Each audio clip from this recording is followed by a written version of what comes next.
Halo teman-teman, perkenalkan kami dari kelompok 2 yang beranggotakan 4 orang. Perkenalkan, nama saya James, dan perkenalkan teman kelompok saya ada Adelia, Ayuningsi, dan Nurfadila. Pada kesempatan kali ini saya akan menjelaskan tentang sumber daya alam. Sumber daya alam adalah segala sesuatu yang bekerja di alam, baik fisik maupun hayati, dan dinilai memiliki daya guna untuk memenuhi kebutuhan manusia.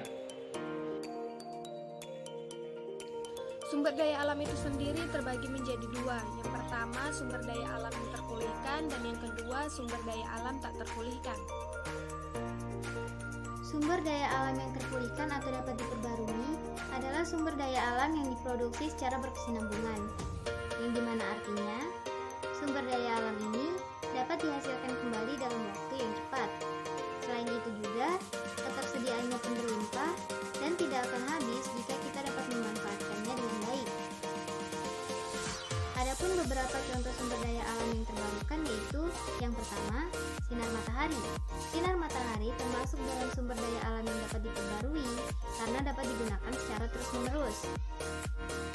Matahari mempunyai energi yang dapat digunakan dengan batas yang tak terhingga. Dan yang kedua, ada air dan tanah. Air juga termasuk sebagai energi yang tak terhingga. Air ini sangat penting keberadaannya bagi makhluk hidup dan juga dapat dijadikan sebagai sumber energi alternatif seperti pembangkit listrik. Sementara tanah juga termasuk dalam sumber daya alam yang dapat diperbarui dan sangat bermanfaat terutama untuk pertanian, perkebunan, dan pembangunan. Dan yang ketiga, ada tumbuhan dan hewan. Tumbuhan merupakan sumber daya alam yang dapat diperbarui, yang dimana keberadaannya terkadang harus dikembangkan oleh manusia, namun terkadang juga tumbuhan dapat berkembang dengan sendirinya. Hewan darat termasuk ke dalam salah satu sumber daya alam yang dapat diperbarui. Seperti halnya tumbuhan, hewan darat dapat berkembang biak sendiri atau dikembangbiakkan oleh manusia. Hewan air juga merupakan sumber daya alam yang dapat diperbarui. Hewan ini sudah pasti hidup di air, dan keberadaan hewan air ini hampir sama pentingnya dengan hewan darat. Dan yang keempat, ada angin. Angin termasuk juga udara yang bergerak dan biasanya digunakan manusia untuk alternatif pembangkit listrik tenaga angin. Sama seperti matahari, angin juga memiliki kualitas yang tidak terhingga. Energi alternatif dari angin ini terbilang sangat murah dan ramah lingkungan. Baiklah, berikutnya adalah tentang sumber daya alam yang tak terpulihkan, atau juga bisa disebut dengan sumber daya alam yang tak dapat diperbarui. Adalah sumber daya alam yang tidak dapat diproduksi secara terus-menerus. Artinya, sumber daya ini yang jika habis, maka tidak dapat dihasilkan kembali dalam waktu yang singkat. Bahkan, perlu menghabiskan jutaan tahun lamanya. Contoh dari sumber daya alam ini ialah hasil barang-barang tambang seperti minyak bumi, batu bara, dan barang-barang tambang lainnya. Oleh karena itu, kita harus memanfaatkan sumber daya alam ini secukupnya agar ketersediaannya tetap terjaga. Adapun manfaat dari sumber daya alam, baik itu sumber daya alam terpulihkan maupun tak terpulihkan. Yang pertama, untuk memenuhi kebutuhan pangan manusia dan juga hewan. Sumber daya alam yang berasal dari hewan dan tumbuhan merupakan sumber daya utama untuk memenuhi kebutuhan pangan dan juga sebagai sumber energi bagi makhluk hidup. Kebanyakan sumber daya alam ini kita olah sedemikian rupa hingga bisa menjadi bermacam-macam bentuk pangan bagi manusia maupun hewan di bumi ini. Yang kedua yaitu sebagai sumber energi dan juga bahan bakar. Pemanfaatan sumber daya alam yang tidak kalah penting adalah alam, yang dimana kita ketahui bahwa alam itu sebagai sumber energi dan juga sebagai bahan bakar yang banyak kita gunakan untuk kebutuhan sehari-hari ataupun kebutuhan industri. Sumber daya alam berupa minyak bumi dan gas alam misalnya bermanfaat sebagai sumber bahan bakar yang bisa menghidupkan listrik, kendaraan bermotor, dan juga kompor yang bisa kita gunakan untuk mengolah makanan.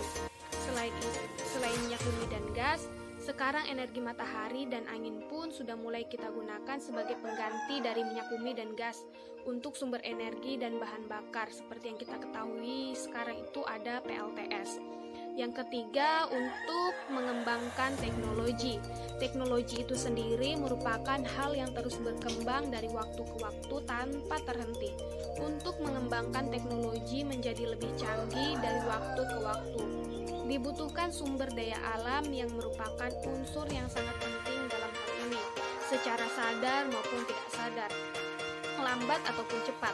Segala macam wujud pengembangan teknologi yang kita rasakan sudah pasti membutuhkan yang namanya sumber daya alam. Adapun yang keempat, yaitu untuk menjaga keseimbangan alam. Manfaat sumber daya alam selain difungsikan untuk menunjang kebutuhan hidup manusia, juga difungsikan untuk menjaga keseimbangan alam dan juga untuk kelestarian bumi. Tidak seharusnya sumber daya alam kita eksploitasi besar-besaran tanpa adanya treatment untuk menjaganya. Sumber daya alam yang tidak dijaga dan terlalu dieksploitasi akan rusak dan lama-lama akan habis. Jikalau alam sudah tidak lagi seimbang karena perilaku manusia yang terlalu serakah, maka akibatnya yang paling fatal adalah banyaknya bencana alam yang dimulai dari perubahan iklim secara cepat. Adapun manfaat yang kelima, yaitu sebagai penyuplai oksigen. Oksigen itu sendiri merupakan unsur yang sangat penting bagi kehidupan makhluk hidup di bumi ini. Jika tidak ada oksigen yang ada di udara ini, maka sudah dipastikan tidak akan ada makhluk hidup yang bisa bertahan dan akan menyebabkan kepunahan makhluk hidup. Oksigen yang merupakan unsur penting bagi makhluk hidup banyak dihasilkan dari pepohonan atau tanam-tanaman. Maka, sebagai salah satu sumber daya alam yang dapat diperbaharui, pepohonan dan juga termasuk oksigennya sangat penting dan sangat diharuskan dijaga keberadaannya. Adapun manfaat yang keenam, yaitu sebagai sumber mata pencaharian dan juga pendapatan. Kita ketahui bahwa masyarakat membutuhkan pendapatan dari mata pencaharian yang mereka tekuni untuk terus bertahan hidup dan juga mensejahterakan hidupnya. Sumber daya alam juga bermanfaat sebagai sumber pendapatan penduduk. Misalnya adalah pekerja tambang yang menggantungkan hidupnya dari tambang mineral, pekerja di reks lepas pantai yang menggantungkan hidupnya untuk mencari minyak bumi.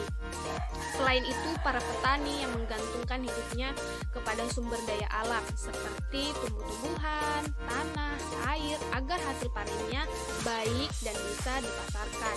Adapun manfaat yang ketujuh, yaitu sebagai cadangan devisa. Mengapa demikian? Karena devisa itu sendiri merupakan salah satu media yang dimanfaatkan oleh sebuah negara untuk melaksanakan transaksi yang legal secara internasional. Cara transaksi devisa adalah ketika suatu negara membutuhkan dana yang besar, maka sumber daya alam yang menjadi cadangan devisa bisa dipasarkan dan dikomersilkan sehingga sebuah negara itu mendapat keuntungan dari hal tersebut. Dengan banyaknya kekayaan alam di Indonesia, dimanfaatkan oleh negara untuk keberlangsungan perekonomian di Indonesia.